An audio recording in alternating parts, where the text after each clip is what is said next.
Welcome back, everyone. Today we are going to continue our cutting compound series, and in particular, we're going to take a look at Wizard's Mystic Cut. Now, before I started digging into all of these aggressive compounds, never heard of the company, never saw the product before, even with its unique branding and marketing with the purple and yellow.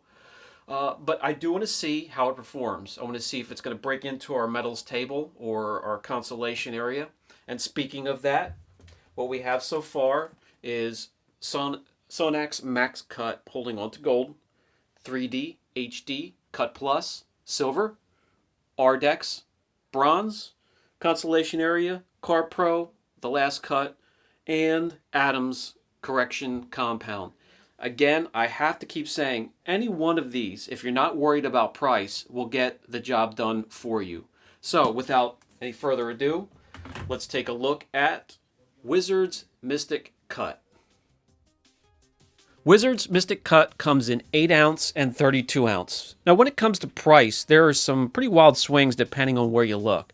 But there's an average of $22 for the 8 ounce and $42 for the 32 ounce, and even goes way higher depending on where you look. This is a compound that has the smart abrasive technology, nano abrasives. I'm going to pour some out onto the panel and see if I can feel those abrasives or spread it out and see if we can actually see like we do in some compounds. I can't feel the abrasives. I can't really see them either. It should turn out to be a low dusting compound. It doesn't always work out that way, but if I can't see or feel them, there's not much dusting that's going to go on with these products.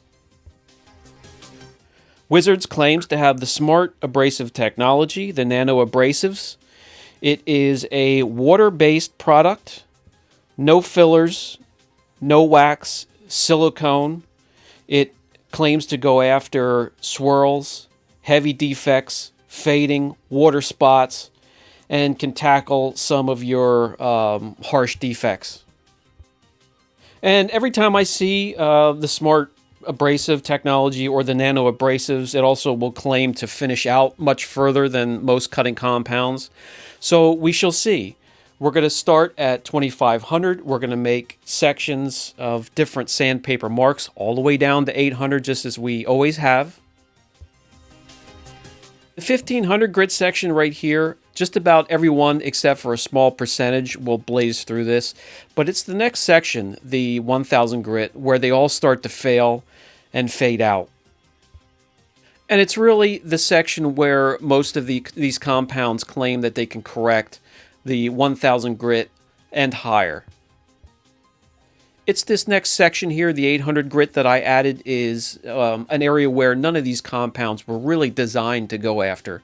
I added it just for a little bit of fun to see how far some of these can get. And actually there was 1 or 2 or maybe even 3 that did a very good job. All right, again, we're going to keep everything the same. We're going to use that Flex XFE 712 83-inch polisher. I have a bunch of these 3-inch run-of-the-mill orange foam cutting pads laying around.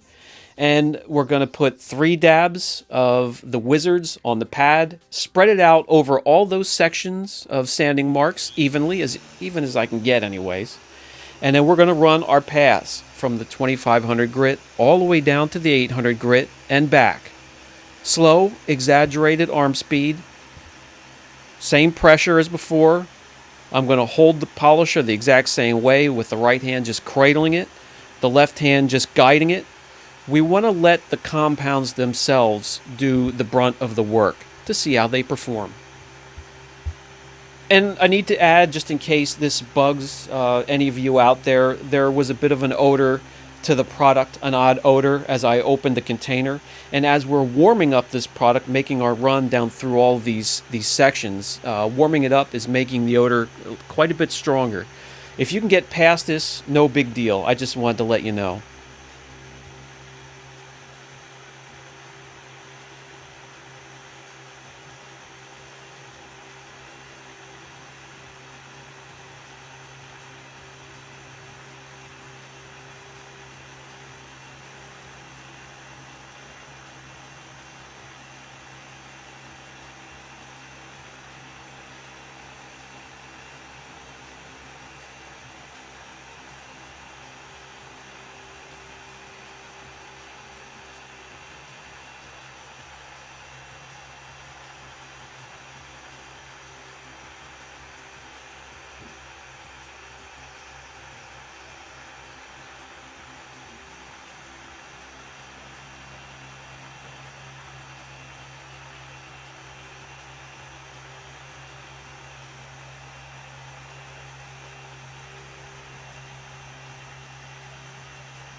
All right, we're almost there. That's going to about do it. We're going to power our polisher down while the polisher is still on the panel.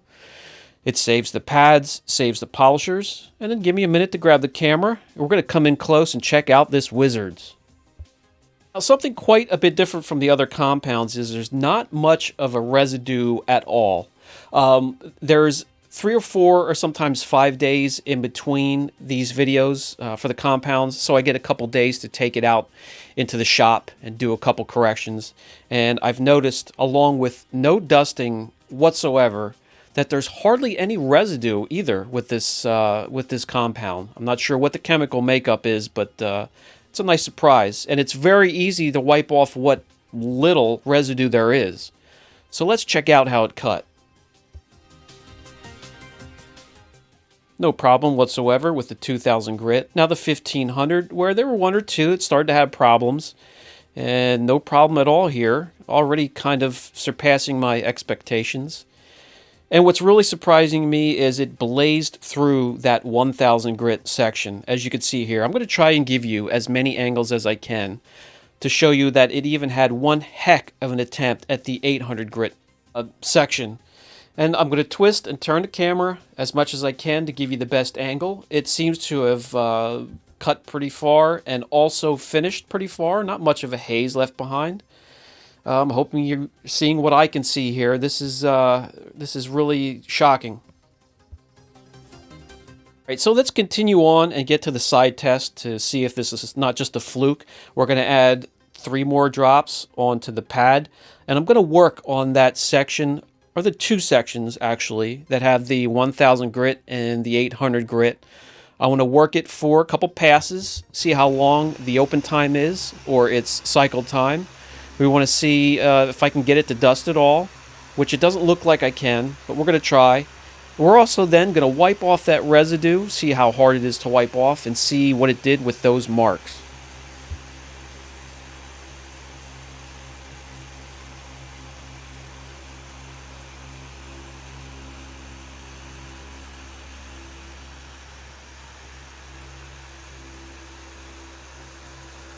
Something to pay attention to as I do a crisscross pattern here. Before I start going left to right, you'll notice there isn't much of a residue to speak of whatsoever.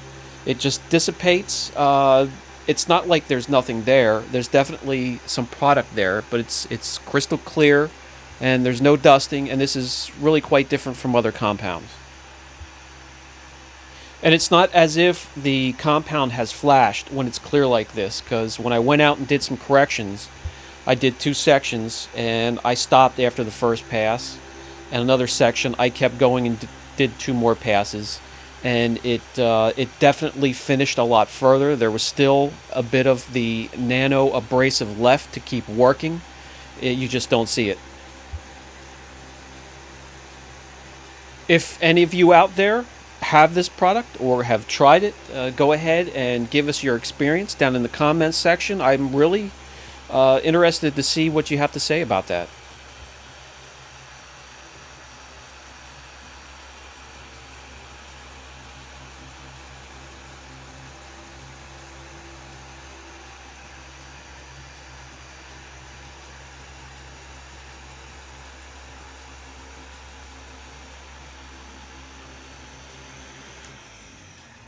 Okay, that's going to do it. Let me put the polisher down. Let me grab the camera. I want to bring you in close, give you as many angles as I can.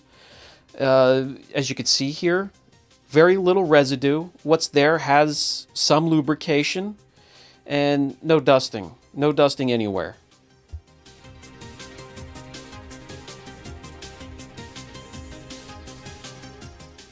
Now let's remove that residue and see if the first pass was just a fluke, or see if this compound really does have some cutting power.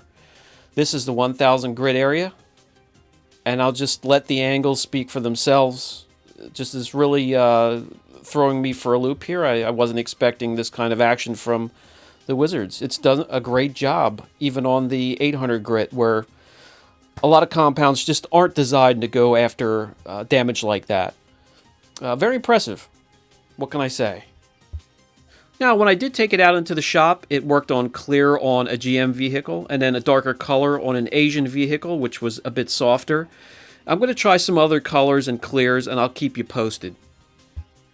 Okay, gang. Again, that was Wizard's Mystic Cut.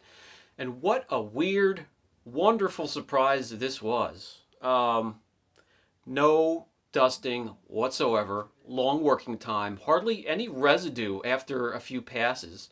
And what residue was left wipes off with no effort at all.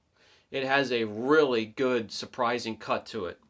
And if it wasn't for the horrible odor, and it's a little bit on the pricey end, it would actually break into the bottom end of the metals table, shockingly. However, what I did was I made a new category for this, and that's where the Wizards is going to end up today. This is the out of left field category, because that's where it hit me from. I was not expecting its performance at all. So, it's very early on. We have a ton to get to. But what I'm going to do is I'm going to put a link down below for the Wizards if you are looking for a compound and you want to try something new. Like I said, everything is great except for it's just a little on the pricey end and has a horrible smell to it. If you have any questions at all, don't hesitate. Brian from Apex Detail, catch you in the next video.